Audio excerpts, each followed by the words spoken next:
Hey, what's up, guys? It's your boy, Eric Anders, and you're listening to the Kickin' It With Your Boy Podcast.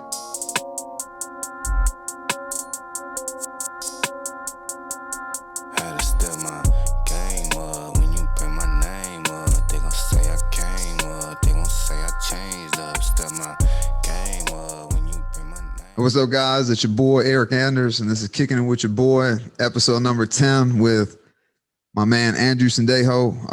Andrew and I went to the same high school. He's about a year younger than me, has played 11 years. This will be 11? Just finished 11. This will be 12. So this will be his 12th year in the NFL, which is a remarkably long career compared to like the average is still like, 2 or 3 seasons. So, man, for a guy coming from where he comes from, his background for anybody to play 11 years in the league, this guy is a true underdog. And, we played on a state champion or not a state. We went to the state championship and got blasted. Not really blasted. We lost in the last few seconds of the game. But man, I just kind of want to talk about growing up where we grew up, and then you going to college, and then even you didn't go to like a huge college or nothing like that. Weren't very heavily recruited, but still made it to where you're at now.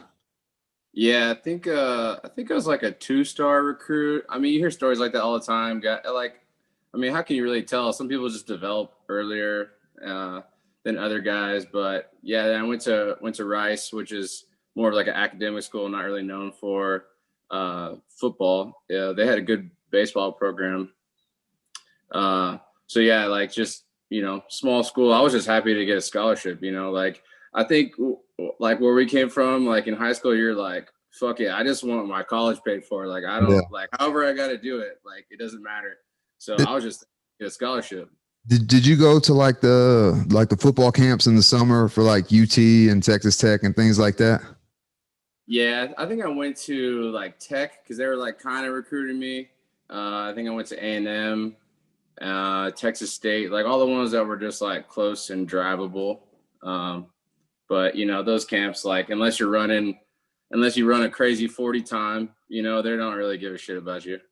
Yeah, and that's how it is. If you test well, like you may not even be the greatest football player, but like if you have all like the tangibles, like the size, height, weight, strength, speed, we'll take a risk on the guy. But man, for guys like you and me, there aren't very many schools that are going to risk a scholarship for somebody like. Oh, this guy's only 6'1", 200 pounds playing 3 technique. No, we straight on that. You're not gonna make it. So for me to get to college, I didn't know nothing about that. No one told me anything about the recruiting process or anything. Like I made my own highlight tapes. And my dumb ass, I made this. I sat for hours and made 125 copies of my highlight tape and send them to every single Division I FBS school, and didn't hear nothing back. And then, long story short, kid missed out on, like, he didn't qualify academically, and Chris Roberts kind of got in one of the coach's ear and was like, "Hey, it's got to be a good special teams player." But living here in Alabama, always ask me about Texas high school football, and I tell them, man, if you combine Friday Night Lights and Varsity Blues, that's kind of what it is. Like we had the block period, the block schedule. We had 2 practices a day, every day. Yeah. It was. I don't even know if they're allowed to do that, if they still do that, or what it is. But I always think it's funny, like when people ask me that don't know I'm from Texas, they're like, "Oh, you ever seen like Friday Night Lights?" I'm like, "I lived Friday Night Lights. Like I fucking did that. Like that was our life where we grew up." But yeah, like I mean. Both of those really do like encapsulate what Texas high school football is like.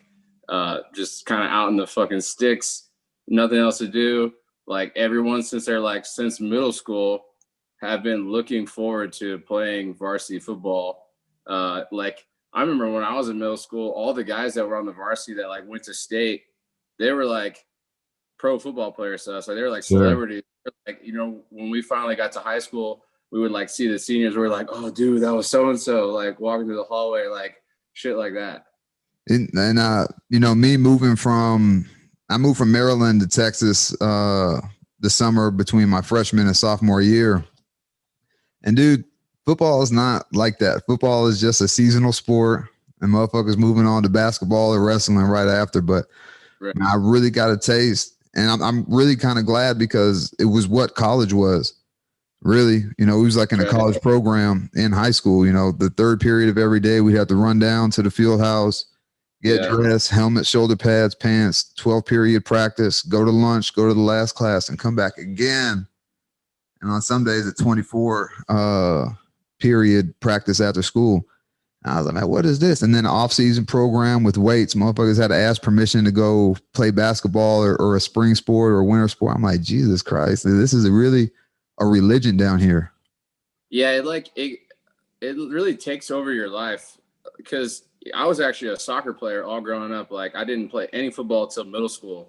But as soon as I stepped foot into middle school, football took over my life, because they had both the feeder schools from middle school, Spring Branch and Smithson Valley Middle School, both went into Smithson Valley High School, and they ran the same exact program. So the high school coaches basically were making the middle schools do what all the high schools were doing. So like after that, there was no other sport or anything existed. Like I ended up like not playing club soccer anymore. Like stopped. I actually was doing martial arts all the way up till shit. Yeah, till like seventh grade, and I didn't have time after school anymore. And then football just took over. And then before I knew it, I was like fucking running back and forth from class to the locker room to like get dressed on time and shit. Like, it's just wild, man. But back then I really never thought about it as like, dude, this is taking over my life. Like for me, football is what I wanted to do for my life. Like this is what I want to do. So for me, it was great. I loved it. I was like, hell yeah, I had no idea that that's as close to a college program as you could get. But I was like, dude, I don't really care about this school stuff anyway. So I'd rather have football as a class than, be sitting in, like a home ec class or something like that. I think I don't even know how to describe this. I think you'd have to see it in person. But when the third period bell would ring and the whole school would if you weren't a football player, you didn't even go in the hallway. You just waited in your classroom, because the entire football team is literally fucking sprinting from class 800 yards down to the field house so they can get dressed and in the meeting room in like 7 minutes or whatever the time was before the bell rang. So literally the whole school just is like, all right, football team's coming. Like, let's wait a couple of minutes for them all to clear out. Like, that shit doesn't happen anywhere else, where the whole school shuts down for like 2 minutes and lets the football team run through. Dude, I remember stressing out because my second period class was like the furthest thing away from I was like, dude, how the fuck am I going to make it there? I know I'm going to get cussed out and do all this other stuff. I was like, man, I line up at the door like 2 minutes left before the bell rang. Oh, yeah. Bro, it was like a track meet. As soon as I heard the bell, boom, door flies open. Yeah. Just think about if you step on an anthill and all the ants come flying out of the anthill. That's kind of what it reminded me of. Yeah, and there's a couple of stubborn people I think that were like, oh, whatever, man, I'm gonna walk to the hallway. And they got the truck stick. Yeah, I'm not doing extra up downs for your ass. Like, I gotta go, bro. I got shit to do. So 2-star recruit, not really highly recruited. Landed Rice, 4-year starter. You didn't redshirt, right? Correct.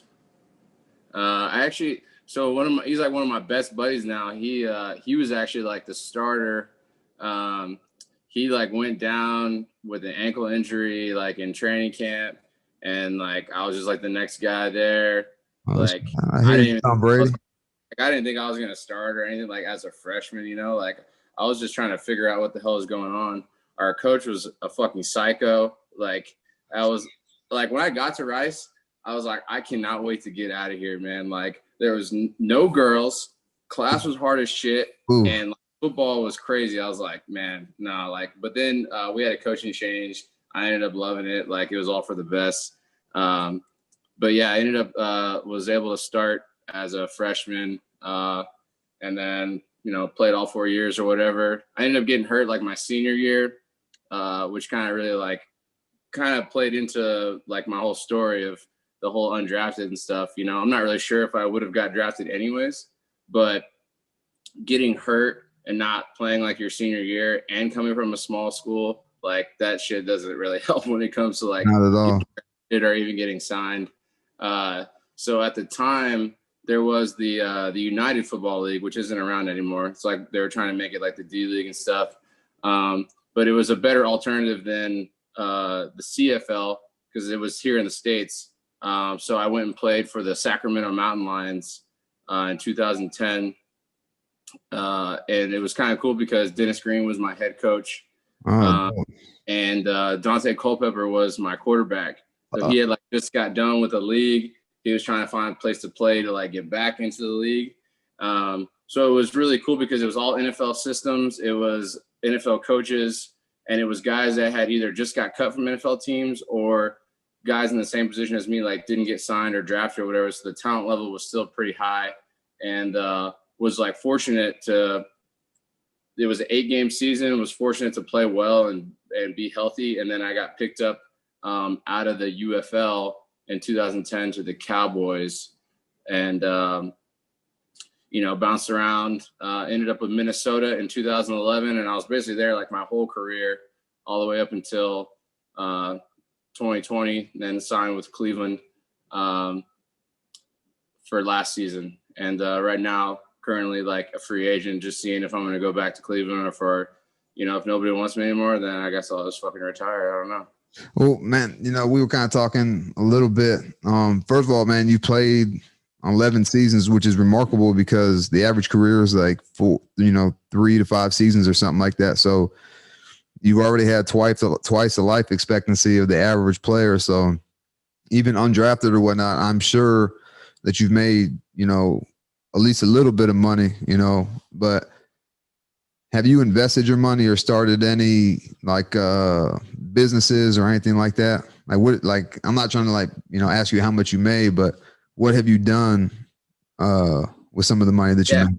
Yeah. So I've been fortunate to have a lot of teammates that played college football with me that I'm really close with. They're all like really smart, trustworthy guys. So we have one company right now, Braintree Nutrition, as a supplement line. We just launched our first product. It's a nootropic. It's called Think. And really it was like something that we wanted to make that was NSF certified. So it was like safe for guys to take. But also like the ingredients are all solid. All the research and science on it, it's all based on human studies, not rats. But it's a nootropic, just helps with memory, focus. A couple of the ingredients also help with, contact athletes that get hit in the head a lot. So just something that is for brain health. Like everybody takes stuff for everything else. Everybody wants to lose weight. Everybody wants to take this shit and that shit. But like nobody, I feel like a lot of people forget to take things for their brain. And then we have a couple other products that are coming out too, later down the line. And then a whole nother group of rice guys. We have a CBD company, Life Grows Green. So we're getting that off the ground. Got a couple of products out right now. And then also like just more rice connections, guys I went to college with. A lot of guys live here in Austin. A lot of like real estate is booming here in Austin. So a lot of that has been good for me. Just guys that I know and trust. I know they're way smarter than me in that particular area. So a lot of real estate as well. So kind of just a couple of different things, but always keeping football at the forefront because that's the ultimate cash cow, and that's my passion, and that's what keeps me going. And all the other stuff is just kind of fun stuff that I do on the side and things to have something to work on when you're done playing, and that way you're not like a lot of guys wait until they're done and then they're like, all right, now I want to start something, but it's like then you have a whole year of trying to figure shit out. So playing this long has also helped me to have time to develop all these things and have them in place so that when I'm finished playing, I can just kind of roll into the next thing. See, man, it's good that you went to a smart school like Rice and, you have smart teammates. I don't know too many guys from Alabama that are really doing all that, Nah, definitely. You were hanging with the wrong crowd. That's why. Oh, I'm straight now though, baby. Shit, we good. Real estate is kind of what I'm into a little bit. Probably not like what it is. I'm not sure. You doing commercial or a little bit of both. See, we're not into the commercial thing. We started with foreclosures. Bought some foreclosures, fixed them up. Got people renting them out. So, you know, I'm not smart like that, but I married someone who is smart like that. And so she was, okay, we're going to take this money and you're not going to go spend it on you're not going to go spend it in the club or spend it on this or that. We're going to go buy this, and this, and that little bit of money is going to multiply 100 times. And especially with real estate, you kind of hide your money. You don't have to pay taxes till you sell shit. So real estate move. I had one of my coaches, he played in the league for a long time. And he just like, one day he was like, there's only so much earth. And I was like, oh my God, like that's a good point. Like there is only so much earth. Like you can't make more planet earth, you know? But they're finna go to Mars though. They're finna say, no, that's not Earth though. That's a whole other planet. Elon Musk finna fuck up the real estate game. Yeah, he is for sure. Shit. Hey, what's up, guys? It's your boy Eric Anders, and this episode of Kickin' It with Your Boy is sponsored by Men and Nails. Man, it's time to start taking care of our hands and nails. Cut your nails. So, man, that's good because it's really refreshing to see an athlete,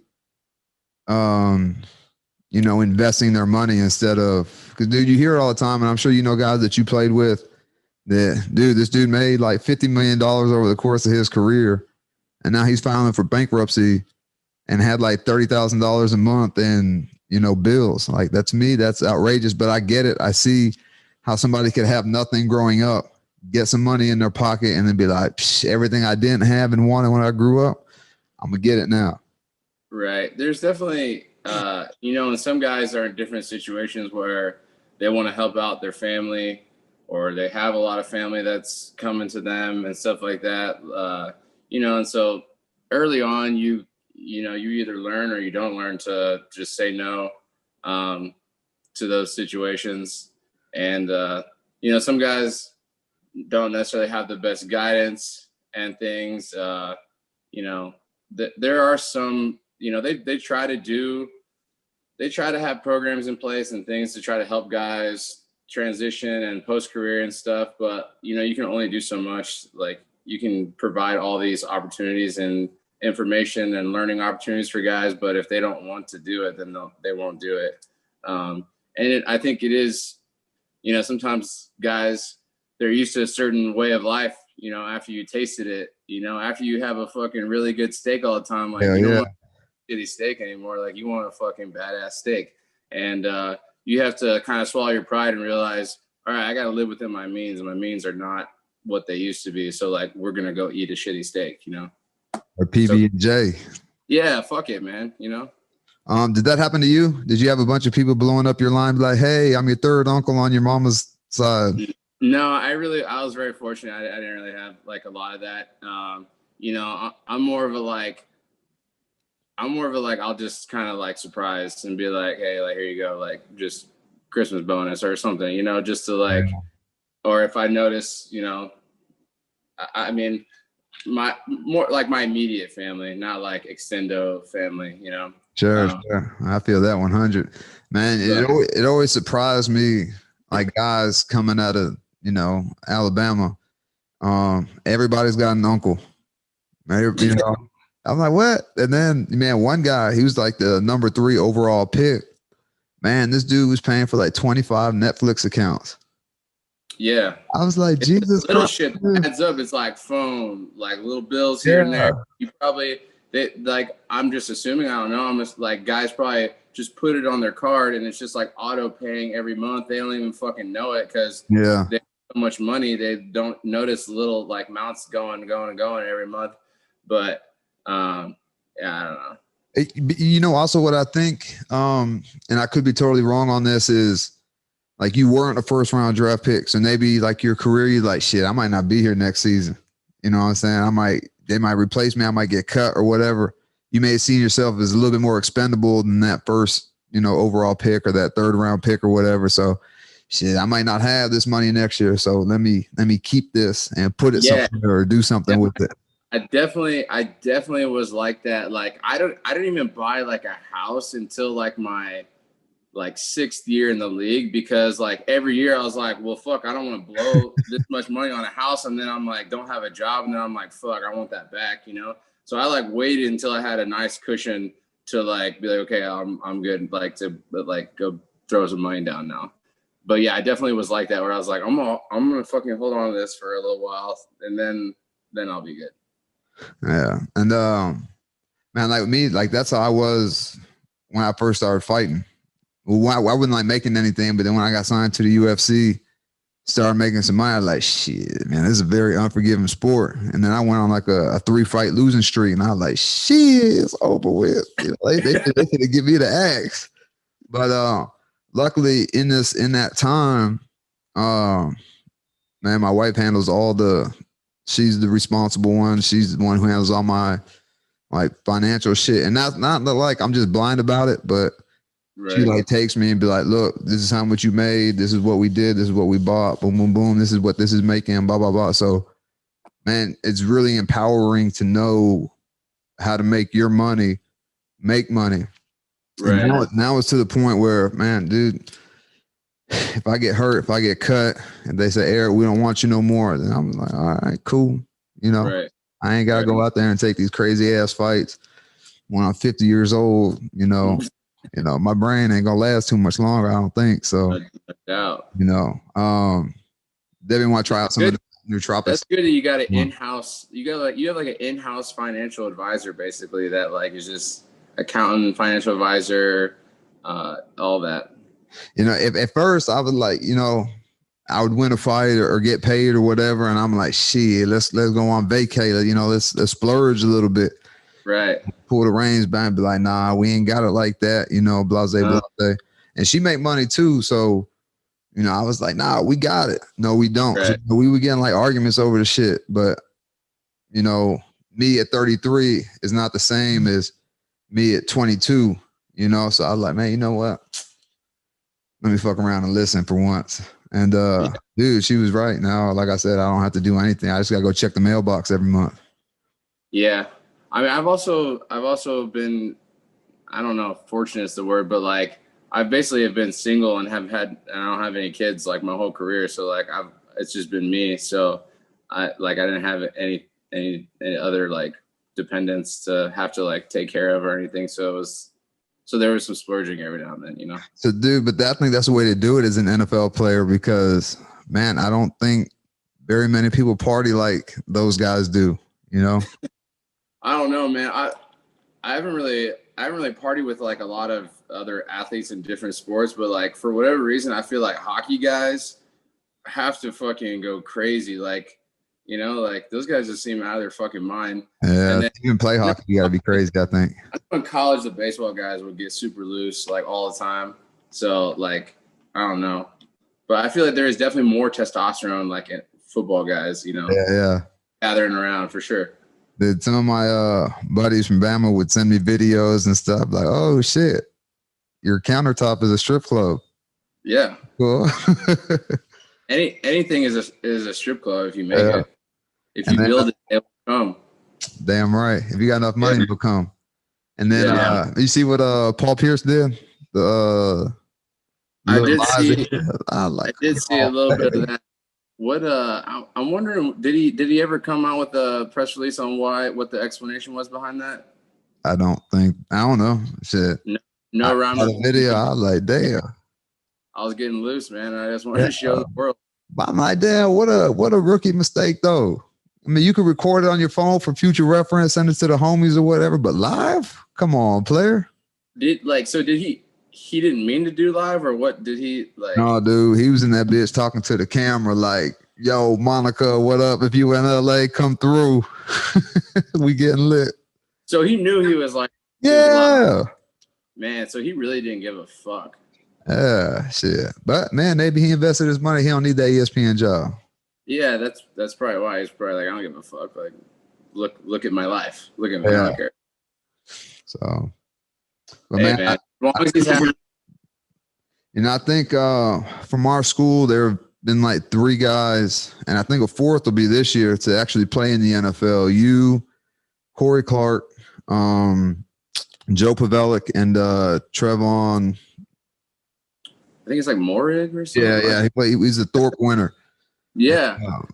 Bro, I didn't even know that guy existed, and I saw that he won the Thorpe, and I saw like when they did like the little Zoom call, like Coach Hill, and I was like, wait, who is this kid? I was like, we have a guy from Smithson Valley that won the Thorpe? That's wild. It blew my mind too. I was like, the Thorpe, the best DB. The best DB in college. Yeah, that's nasty. So, I think they are getting a lot more, like the athletes from the city are moving out towards Smithson Valley. And I'm not sure if he's a San Antonio native or if they moved there or what the deal is. But, man, I think from one high school to have 3, now 4 guys playing in the NFL, especially for multiple years, man, I think it's super impressive. I know some of these high schools, they have like 6, 7, 12 guys get Division I like offers and stuff. But a lot of times these guys don't pan out and play too long in the NFL. So I think there's something going on in there. I think it's like they're well coached and they're disciplined. Going back to what we were saying earlier, I don't think they're on that block schedule. They have the 7 classes a day or whatever, but I still think they're coming in the morning before school and, practicing again after school. Yeah, I will say that, like, I'm very thankful of the high school program that we went to, because they really like kind of set the foundation of like how you play ball. And I think it just kind of set the tone for the rest of like my career. And like, had I not gone to a school like that, like, I went to a different school with not such a good program. Like, I don't think my God-given discipline would have been enough. Like, I needed like that and like the program to like come together to like make me into who I was. So I think, there was a lot of guys that we played with that maybe talent wise, they didn't get recruited or whatever, but I feel like just from the discipline and the effort standpoint, like, and knowing ball, like there's a lot of guys we play with that could have played 1AA ball or Division II ball, like, and you know what I mean? Still could have like walked on to a D1 school probably, and like eventually like got out there on the field playing special teams or whatever, just because of the program that we came from. I think one of the biggest challenges for me from going to college was, man, we didn't have a whole lot of like, super talented, like God-given athletes.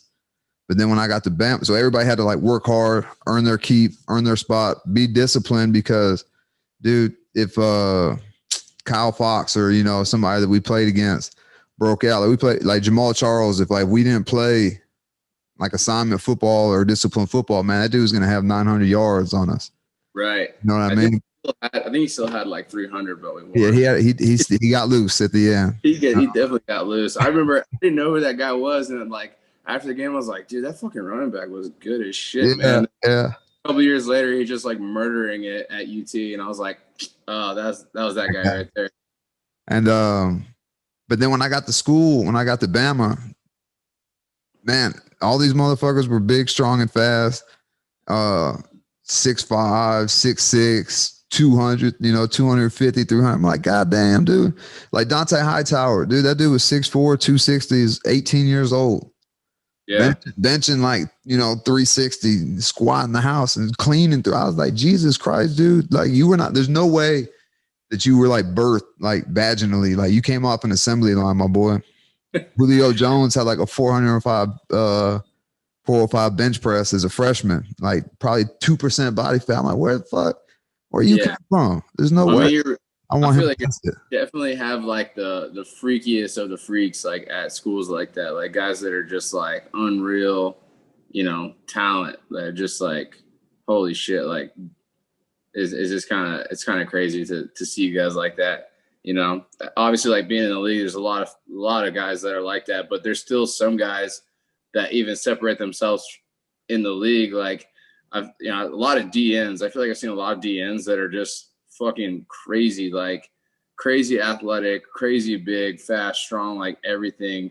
And I'm like, I feel like a Myles Garrett. There's no reason why you shouldn't have like 4 sacks a game. Like, how can anyone block you? Like, look at you, bro. Like, that's crazy. But and maybe like Julio and Dante are like poor examples of where I was going with this, because those guys, Julio was always hurt because he practiced so hard.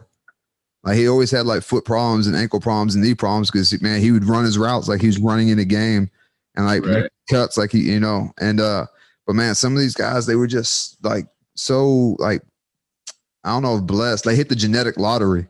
Right. But because of that, dude, they were lazy as fuck. I was like, come on, dude, just a little bit of effort. Dude, I promise you'll be a first round draft pick. Just a little bit of effort. But if that's not instilled in you when you're young and you're the man, right? I don't think anybody got any special treatment at the school we were at. Like, even the guys who were the better athletes or whatever, they got treated the same. No one put them on a pedestal. Nobody was like, oh, you don't have to do this today. It's okay for you to sit out this sprint. Everybody was held accountable and had to do the same thing. And I don't think, actually, I know it's not like that nationwide. And man, it really hurts some of these kids in the long run, because, man, when you're in high school, man, there's plenty of guys who can just two gap, get out of my way, and I'm going to make this tackle real quick. But then when they go against, when they get to college and they're playing against somebody who's equally as big, strong, and fast, but they work harder, man, these kids, they get discouraged and they, man, I don't want to play. Fuck this shit. I don't want to go home,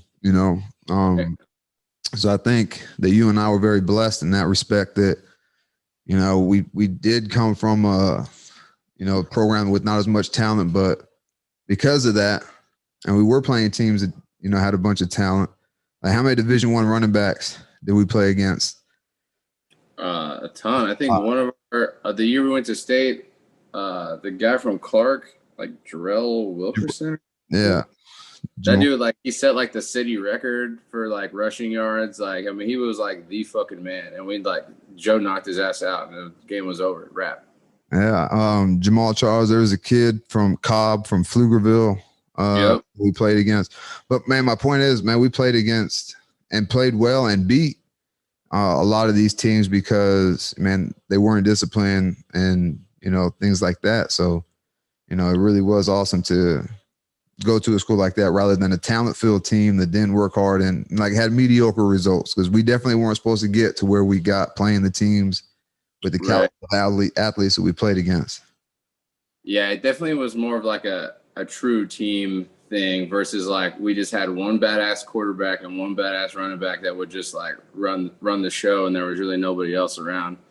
But I think we kind of had to, because we weren't like talented enough to play on our own, and we would have got our ass kicked. Yeah, for sure.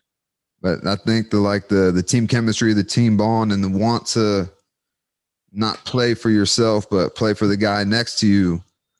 Like, not a lot of guys get to experience that in high school, college, and it's probably even less like that in the NFL. It's like, man, I need to get these yards. Eric need to get these yards so that Eric can get this money, kind of thing in the NFL. You know what I mean? Yeah, no, that definitely happens where, there's stats involved, there's money involved, and so it changes things. But like ultimately, if you really like get deeper into it, like the more you play as a team, the better you will play, and those stats will come, and that money will come. Like if you're being selfish, trying to just get the numbers that you need to get your next contract or whatever, like oftentimes it's not going to work out because, not everyone's on the same page. And so, like I said, it's like the better you play together, then everyone will play better. Everyone will have better stats, better, a deeper run, the playoffs, Super Bowl, etc. And then the money will come after that. Who would you say is the best athlete that you played with or against? Man, I played with some pretty good guys. Adrian Peterson was pretty good at running back. I'm just gonna go through my days. When I first got to Dallas, DeMarcus Ware was a freak. These are two by the way. Yeah, actually, when I first got to Dallas, I was on the scout team defense, and I would have to guard. I was playing nickel on scout team, and I have to guard Miles Austin in the slot, and I was just getting like roasted. Or I'd have to be safety and cover Jason Witten when he was like in his like 7th or 8th year. So he was like at like the peak of his game. So also another like Hall of Famer. And then I got to play with Jared Allen in Minnesota. Great guys. He seems like an all effort guy. He doesn't seem like he has all like the athletic ability in the world, but from whistle to whistle for 4 quarters, he's a body. He looked terrible, like no muscles, nothing, like, just like out of the walkthrough with a cup of coffee and shit. Like, but then you fucking turn the lights on, the dude is sacking the quarterback. So like, I don't care. I always say that. I'm like, I don't give a fuck what you do during the week. As long as you show up on Sunday, I'm cool with it. Like, you want to fucking not study, you don't want to fucking practice hard or whatever. Like, I don't like that, but like, I wish you would do it. But if you're out there on Sunday, I don't give a fuck what you do. Do what you do in order to show up on Sunday. I'm trying to think through the last couple of years, who else I've gotten to play with that's like just pretty freaky. I know this last year, got to play with Myles Garrett. That guy is an absolute freak. I feel like it's always like the DNs, man. They're always like, they're just the craziest, freakiest dudes. Like, because they're big and athletic rather than you expect a receiver to be fucking fast and quick and stuff, but right when they're 6'5", 280 or whatever that guy is, it's wild. Yeah, I know. I mean, speaking of receivers, like we got to play with Odell and Jarvis this last year, and those guys, they play hard, practice hard, so that was cool to go against those guys like all camp and stuff like that. Made my game better for sure. Yeah, I would imagine guarding guys like, those guys would really elevate your game just based off their playmaking ability.